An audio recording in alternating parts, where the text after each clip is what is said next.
Well, hey everyone, it's Marcus, and welcome to more chatting in my jungle room. I am speaking to a gay icon of Adelaide and even Australia, let's be honest.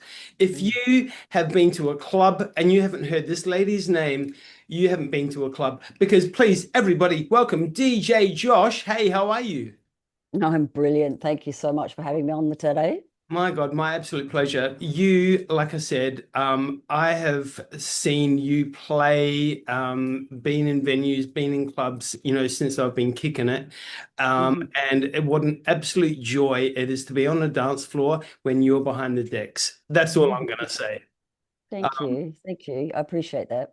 Hey, we have much to talk about today. We've got Mm. two big things to talk about, in fact. But before we get to them, let's go back way to the beginning. What got you started off in this career? Well, my family is a little secret for you. I was a massive ABBA fan, and as a little kid, my mum was a single mum with six kids. I got a paper round job, and we also got pocket money. It was very minimal, and I collected records from such a young age, and I loved music. I had an AM radio. I don't know if you're AM radio people, which had only one earpiece. Back then, you'd have one earpiece that you could listen to the thing. I also had, I don't know if you had them as a kid, but there was a little jewelry box with some pretty flowers on, and it had a ballerina as you opened it up. Us three girls got ballerina jewelry boxes. I pulled mine apart and turned it into a speaker box and hung it on the back of my bed. On So I was avid music junkie. As it stands, I was 11, I think, when I went to the ABBA concert. That was my first concert, and one of my first record vinyls was ABBA. I think it was the very first album. And funny story here is I was fascinated by reading the covers as you do. And there's on the first ABBA album, which is the gold one, where they're sitting in the back of what do you call it, a limousine, where they've got the champagne out, which is the golden brown. On the back, if you go onto the back, there's one song on there called Intermezzo. And Intermezzo was written by their producer, Stig Anderson. And I found out recently on my grandmother's side, we are Swedish Irish. Well, Stig Anderson, I found out last year, is a relative, no way. Yeah. right? And some of Crazy. the best music still to this day comes out of Sweden. Yeah. And yeah, so I'm pretty impressed with that 1 degree of separation right there. Oh, So yeah. as I got older, collecting records was a thing, and I put them on lay-by, and I collected and collected. When I was 16, you may know this, I hung out at a place called Toucan 2 Yeah. on Hindley Street. All the trendy people with all the hair and everyone who was called a freak back then. There was a place called Headhunters, Haircutters. I hung around with all the people that hung out at the Rocks, The rocks. all Yeah. those sort of places. Yeah, yeah, yeah. We used to go see bands like the Lime Spiders and the Cult, and we'd hang out with all the Gothics. So when I moved out of home, I discovered the Mars Bar for the first time. I was only 16, I think, when I moved out of home. By the time I was 17 and 18, I'd got into as many clubs as I could. And Mars Bar and Toucan 2 were the two that were notorious for letting underage people in. I'd also gone to the old line where I saw Steve Hooper play, but he only had, I think it was one turntable and a microphone. So back then it was really just requests. And Ian Bell, I don't know if you remember Ian Bell, I do. he played at the Toucan too. I don't think he mixed, but he played a lot of the stuff we love. The Cure, the Batman theme was the number one song there. Everyone would get up to the Batman theme. Yeah. It was then I realized when I was buying all the Dead or Alive and all the 12 inches and going down to the Mars Bar, that's what I wanted to do. And I wanted to DJ. I was never really savvy with doing music, even though I wanted to be a drummer or play the piano. Um, I just, yeah, that's how I really fell into it, really, to be honest with you. And I got to know the DJ at the Mars Bar at the time, Glenn. He was a sweet, sweet guy. And we used to talk shop all the time. Eventually he'd say, oh, look, I'm just going to have a toilet break. Do you want to take over? Because I used to talk shop with him all the time. I go, yeah, yeah, yeah. I'd play 3 or 4 songs and he'd come back. And then eventually these breaks got longer and longer and longer and longer. And then one night I was playing the whole night and the boss came. I said, I had to send Glenn home in a taxi. He was so drunk. Can you finish off? I'm like, yeah, yeah, not a problem. So I think at that time, Glenn, I think, lost his job eventually, which is really sad. Rest in peace, Glenn. It was then that everyone used to say, "Who's the cute boy in the DJ box?" And I pretty much got the job. Yeah, it was weird. It was sort of meant to be, I think. And that's pretty much how it started. Love. Yeah. You have collaborated and worked alongside and met some big name people in this illustrious career, including Miss Kylie Minogue. Who has someone that you've met that you've just been a little bit kind of starstruck by? Look, I was starstruck by Kylie the first time, but what made it a lot easier was I'd met her manager, Terry Blamey, first. And I just recently did some research on this. In 1999, when Kylie was in doing Sample People in town, it was my mission to meet Kylie. I didn't know how I was going to do it. But there was 3 times I tried, you know, and the first time, what happened was Sample People were doing their wrapping up party, and it was at a place called the Silver Mine. And I've been in contact with Finn, and the house was in the family for years, and it was very notorious for big parties back in the day. So the party was at this party, and the guys did a photo shoot called it was 10 Adelaide Identities in the Nude. And of course, I was in this exhibition that was held on the same night as this party. And the photo was called Scene Queen. And they took a photo of me in a couch in that silver mine. So they took me down into the silver mine on this big fluffy couch. I was butt naked, covered in white powder, bleach blonde hair, and I was draped across this couch. And they took a photo, and the exhibition was on. I had been seeing Terry Blamey at Q most Sunday nights. He was coming in, and I was getting him drunk and got to know him first. And then at the party, we were at the party, it was a launch party, Sample People had rocked up, the Mavises was there, Molly Ringwald was there, I was there, and there was all these prints on the wall. There was Driller, there was Pam from Truck, there was quite a few identities on the wall, butt naked. And I'd spoken to Terry upstairs, and Kylie came over with a cigarette and just put it up like this and kind of went Terry to light it. And I was stood in the middle, and I said, oh, Kylie meet Terry, Terry meet Kylie. You should get to know this guy one day because he'll make you famous. She kind of looked at me and went, got the cigarette lit and bolted off. And I'm like, oh, man. So then later on in the evening, after I finished DJing, I saw her downstairs looking directly at my print. So I waltzed up to her, stood next to her. We're the only person in the room, and I stood next to her. I said, so what do you think of the exhibition? She looked at the picture. She looked at me, looked at the picture, looked at me and went, it's interesting, and walked off. Oh my God. Right. So I was pretty intimidated by this stage. And then the Sunday night after this party, it was the Mavis's birthday, one of them. So she was there. She's best friends with the Mavises. And I don't remember Q Club, but they had built what was called the Bacardi Womb, which was at the end of the bar, and it was curtained off.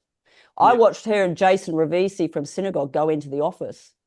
So I followed them in, but they went into the office, and I just sat in the Bacardi Womb and waited for her to come out.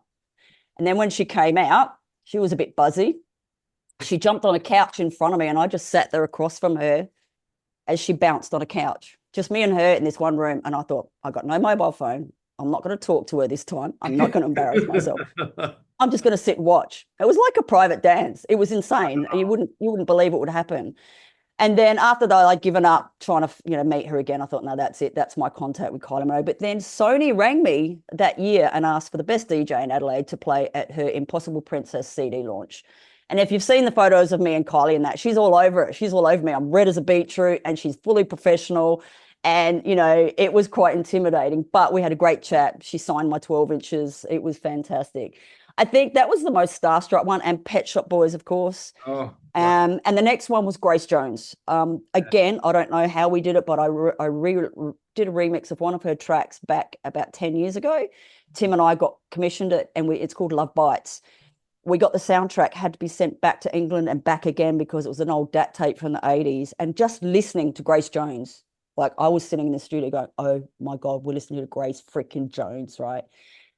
Fast forward 10 years after we never got release on it, a friend of my ex-partner said her dad couldn't go to the concert at the Adelaide Festival a couple of years ago, and her auntie suffered anxiety. Could I take her?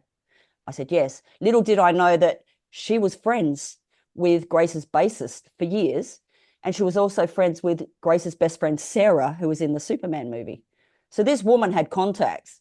So after the concert, we got invited backstage, but they weren't there. And he's on the phone. He goes, come down. So it was at the boat club, the rowing club.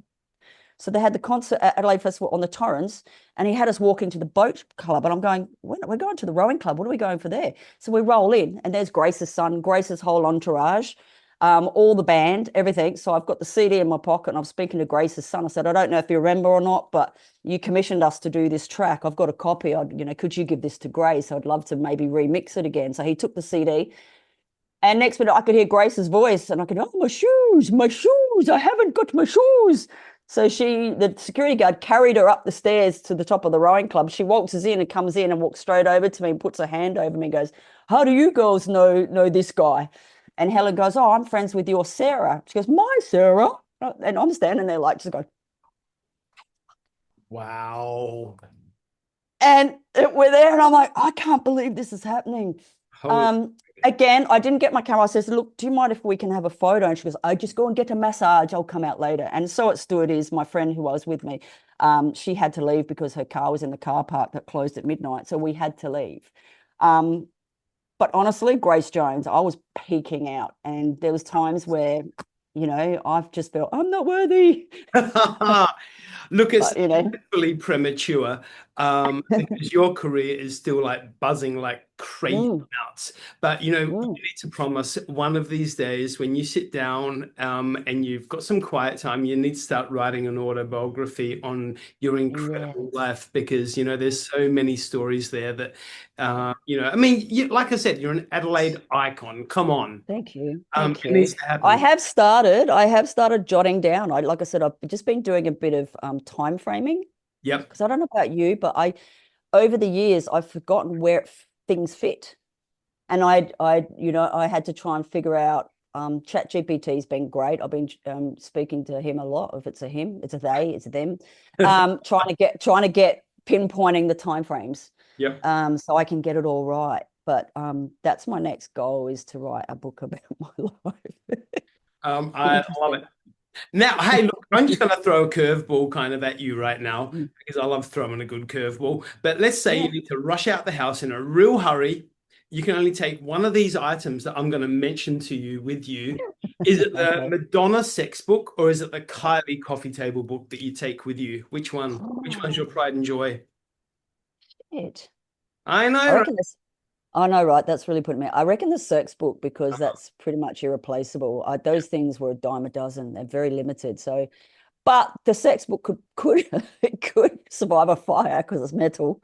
Correct. I don't know. What? You take the sex book, I'll take the Kylie book, and we can meet and up. then, okay, we'll do that. That's absolutely fine with me. Covered. Hey, now let's get on to some really exciting stuff because there is a new track coming out on April the 2nd, which is just tomorrow because this video is going to come out today. So tomorrow, Dance Love Radiate comes out with obviously DJ JoSH featuring MEM. Mem. Exciting. How did this song, Dance Love Radiate, come about? Well, after 10 years of trying to get into Mardi Gras, it was a very, very long haul trying to get myself into Mardi Gras. I submitted tapes every year. And apparently I found out later that if you're ever a resident at Arc Sydney, you always got a spot at Mardi Gras. I had been playing Arc for quite some time, and I had managed, or I think I'd already done 2 or 3 Mardi Gras before this one, but in 2006, Mardi Gras was themed Dance Love Radiate. And at the time I was working with Tim Erickson on, tracks from Ice House, Grace Jones. We released under JVE 33 featuring Costa. And I said to his wife, because she did the show promo for Pleasure Session. So if anyone's heard my show, The Pleasure Session, years ago, she was the intro. She's got a beautiful voice. And I said, look, the theme's Dance Love Radiate. Can you just record that in for me and I'll loop it to open my set with? So at midnight, they say, your next DJ is DJ JoSH Adelaide. I was very well known already. So I put this sample on. It's going, dance, love, love, radiate, radiate, radiate. And it went through the whole thing and people were roaring. And then I started off with the track Game Master and a beautiful, beautiful song. That was the night that Jan Johnson was booked to perform at Mardi Gras, and I couldn't believe that she did 2 sets within my set. And mid-set performance, she's doing skydive. And during the breakdown, she turned around and said, and DJ JoSH, you rock. The crowd erupted. It was one of the most memorable Mardi Gras I played at. Yeah. I got to meet her backstage. I went to go to the bathroom mid-set, and there she was sitting in this massive room behind the stage on her own, sitting on a chair. And I had met her as well. Over the years, I've used that sample quite often in mixes on my podcasts. And there's Agnelia Nelson, who I also perform with at Mardi Gras. They have a song which I used to sample over the top.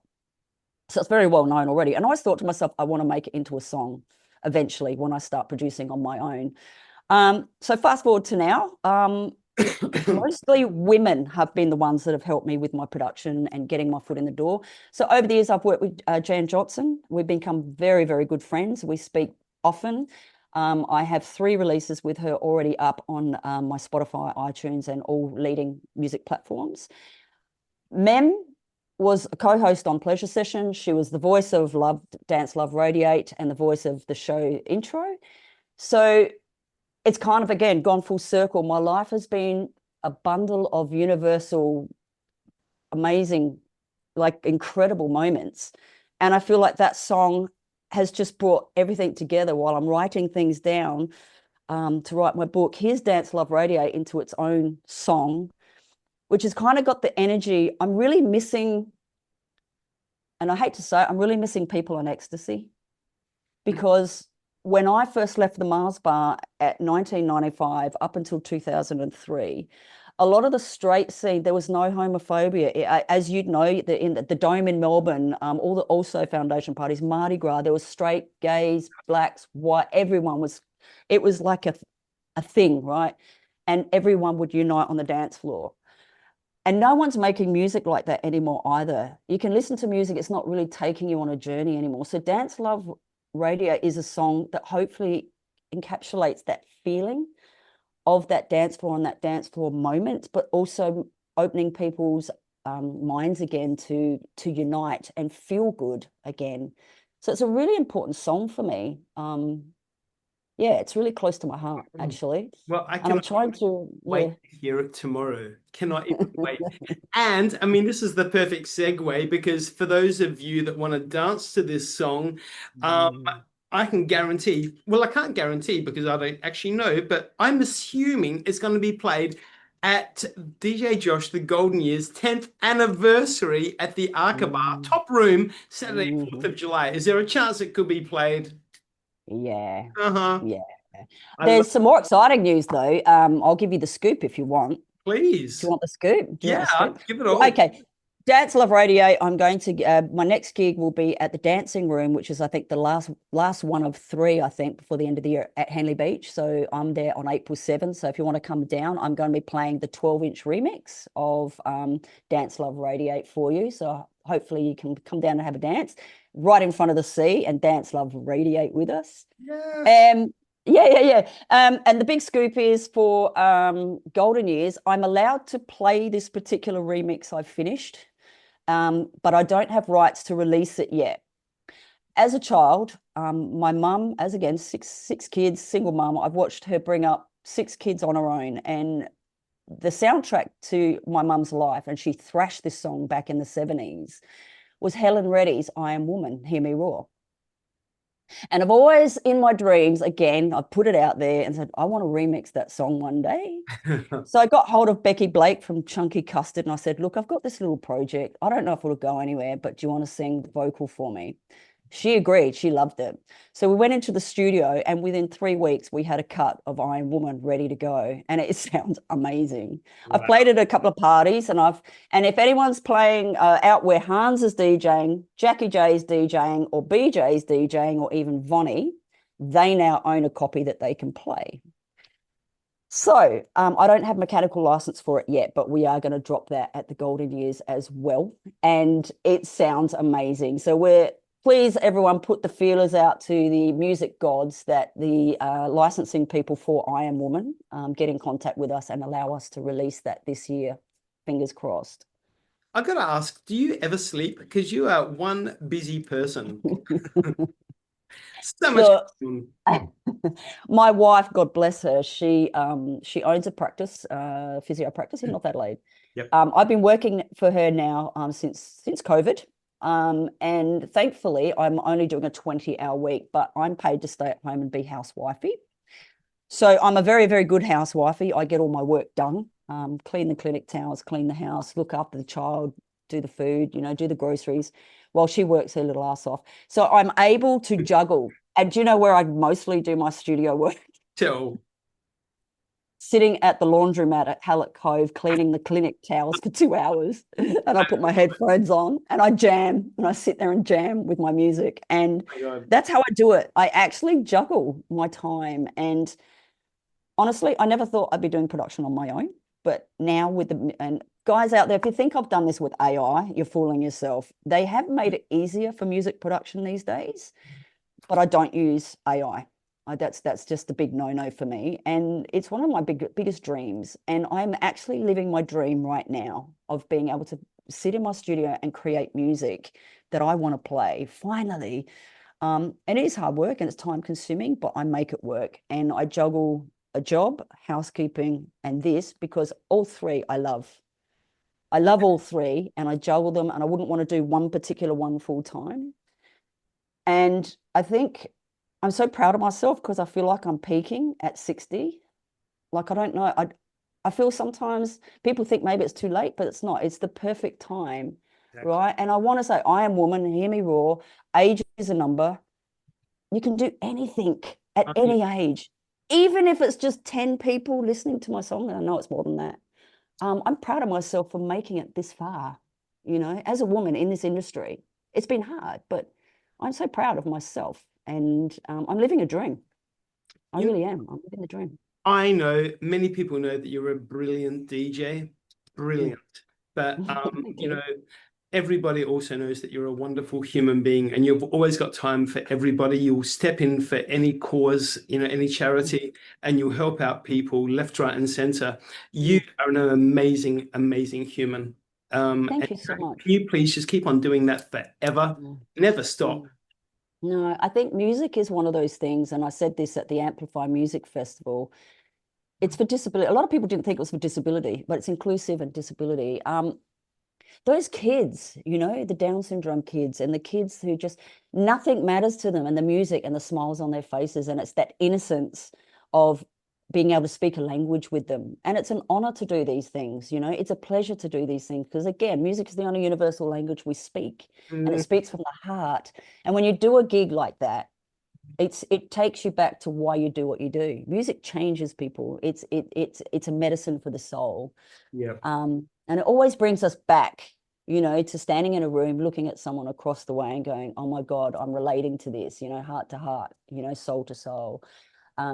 And it's a privilege, really. And I love doing it. So, yeah, doing stuff for other people is important, using music as well, as a goal to help, bring awareness to something and raise money for people. So I'm always one to help out when needed because it does give me a good feeling. Pay is not a thing, but doing something, kindness. And kindness, I believe, has always brought me good fortune. So because I give, the universe gives back. Yeah. Meeting famous people, you know, and I say this even when I'm driving home, I'll let someone in and say, that's another 10 karma points. Yeah. It's one of those things that I believe I've had a lot of giving from the universe of what I've put out because of that kindness. And it's a trade-off. And that's how come I feel so blessed. 100% agree. Mm, 100% mm. agree. Hey, going out, my dear DJ Josh.